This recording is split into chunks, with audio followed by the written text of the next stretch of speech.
Hello friends, in this quick tutorial I'm going to show you how to remove green background from a photo in Photoshop. First we go to the select menu and click on the color range. Follow the setting.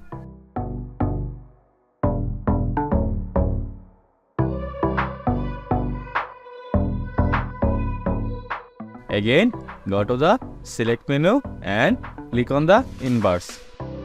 And background layer copy, click on the mask icon and make a white background.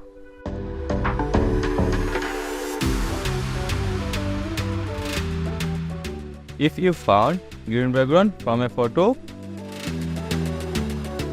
then click on the adjust icon, select hue saturation, mustard to green and -100 hue saturation as a same process.